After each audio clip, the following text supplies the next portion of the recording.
Welcome to our channel studies. तो देखिए आज के लेक्चर में हम करने वाले हैं क्लास 6 साइंस चैप्टर नंबर 4 जिसका नाम है शॉर्टिंग मटेरियल्स इनटू ग्रुप्स।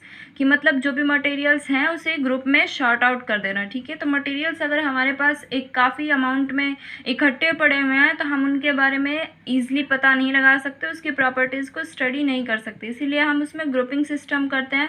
तो किस तरह से ये ग्रुपिंग होती है हम इस चैप्टर में वो पढ़ेंगे। तो देखिए टॉपिक फर्स्ट हमें सबसे पहले बताना चाहता है कि हमारे आसपास क्या ऑब्जेक्ट्स हैं। तो चलिए पढ़ते हैं। Objects around us, we saw that our food and clothes have so much variety in them। हमें पता है कि हमारे फूड और क्लोथ्स में क्या होती है, बहुत सारी वेराइटीज़ होती है। इतनी सारी वेराइटीज़ होती है कि कभी कभी हम भी कंफ्यूज हो जाते हैं कि कितनी वेराइटीज़ हैं। ठीक है, not just food and clothes, there is such a vast variety of objects everywhere.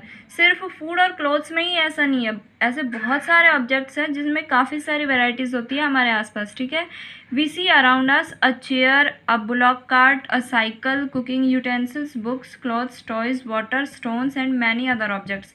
हम अपने आसपास क्या देखते हैं, चेयर देख लेते हैं, ब्लॉक कार्ट देख लेते हैं, ऐसी साइकिल, कुकिंग यूटेंसिल्स यानी खाना बनाने वाले बर्तन, books, clothes, toys, water, stones and many other objects यानी इसी तरह के और भी ऑब्जेक्ट्स हमें अपने आसपास देखने को मिलते हैं। All these objects have different shapes, colours and uses. इन सभी ऑब्जेक्ट्स के क्या होते हैं, शेप्स अलग होते हैं, कलर्स भी अलग होते हैं और इनके यूजेस भी क्या होते हैं, अलग होते हैं। Look around and identify objects that are round in shape. अब देखिए अपने आसपास देखिए और वो सभी चीज़ें पता लगाइए जिनका शेप कैसा है, राउंड। ठीक है, अवर लिस्ट में इंक्लूड अ रबर बॉल। हमारी लिस्ट में क्या क्या आएगा, रबर बॉल आ सकता है, फुटबॉल आ सकता है और ग्लास मार्बल भी आ सकता है। If we include objects that are nearly round, अगर हमें देखना हो कि वो ऑब्जेक्ट्स लेने हैं जो नियरली राउंड हो यानी कम्प्लीटली राउंड ना हो, नियरली राउंडेड हो। ठीक है, तो इसमें हमें क्या आ जाएगा, एप्पल, ऑरेंज और घड़ा, अर्थन पिक्चर जिसे बोलते हैं इंग्लिश में, घड़ा, मटका।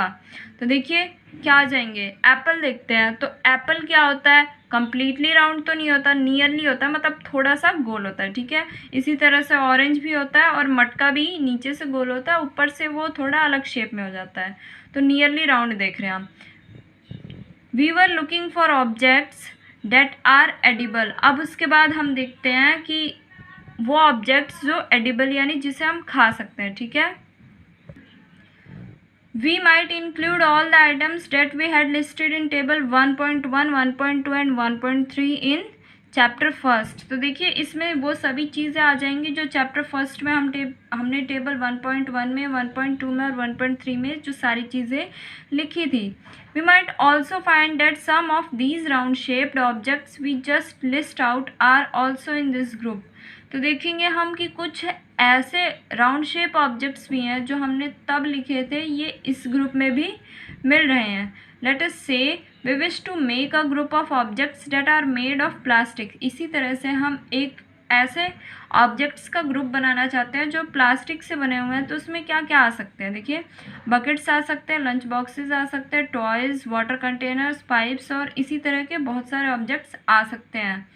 देर are so many ways to group objects. हमारे पास काफ़ी सारे तरीके होते हैं कि हम ऑब्जेक्ट को किस तरह से ग्रुप करें। ठीक है, in the above examples we have grouped objects on the basis of their shape और the material they are made from.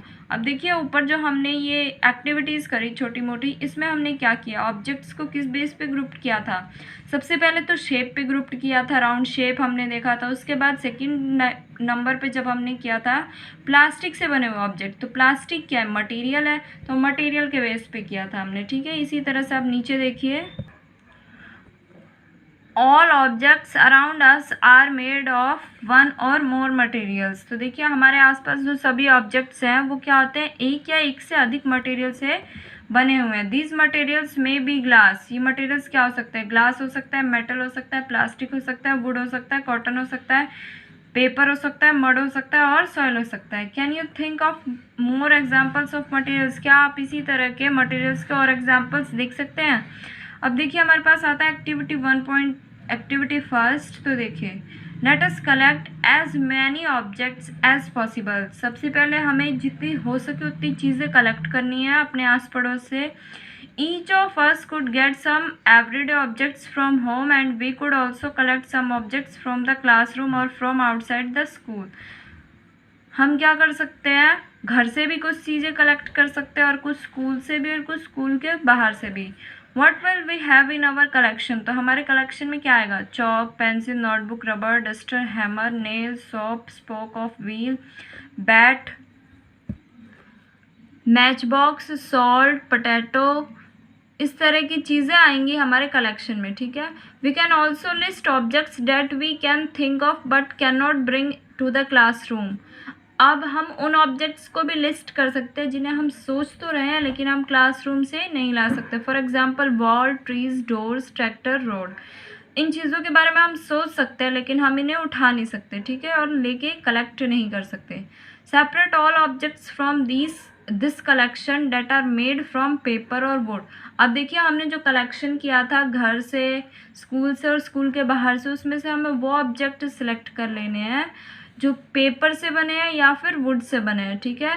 This way we have divided all objects into 2 groups. इस तरीके से अगर हमने ऐसे ही इन्हें सेपरेट कर लिया तो हमने ऑब्जेक्ट्स को क्या कर दिया, 2 ग्रुप में डिवाइड कर दिया. One group has the objects that are made from paper or wood while the other group has the objects that are not made of these materials. एक ग्रुप में हमारे पास वो सब्सटेंसेस आ गए जो पेपर या वुड से बने हुए हैं और दूसरे ग्रुप में वो सब्सटेंसेस आ गए जो पेपर या वुड से नहीं बने.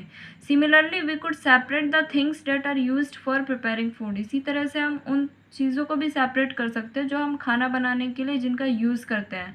Let us be a little more systematic. थोड़ा सा हम और सिस्टमेटिक फॉर्म में चलते हैं और देखिए अब क्या करते हैं हम. List all objects collected in table 4.1. अब ये सभी ऑब्जेक्ट्स जो हमने कलेक्ट किया ये 4.1 में लिस्ट कर दीजिए. Try to identify the materials that each one is made of. अब हमें क्या करना है, वो मटेरियल आइडेंटिफाई करना है जिससे वो सभी चीज़ें बनी हुई हैं. It would be fun to make this a large table. ये हमारे लिए अगर हम इसे लार्ज टेबल बनाएं तो ज़्यादा आसानी रहेगी. Collecting information about as many objects as possible.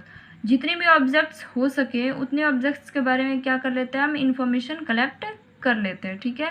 It may seem difficult to find out the materials out of which some of these objects are made.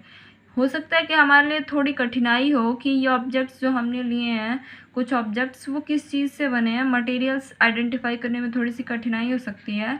In such cases discuss with your friends. अगर कुछ ऐसे case हो जाते हैं तो आप अपने friend से डिस्कस कीजिए. क्या पता आपके फ्रेंड को पता हो कि ये मटेरियल किस चीज़ से बना है, या फिर अपने टीचर से या पेरेंट्स से, और उस सब्सटेंस के मटेरियल को आइडेंटिफाई कीजिए. ठीक है. तो आज के लेक्चर में यहीं तक. अब हम मिलते हैं आपसे नए लेक्चर में.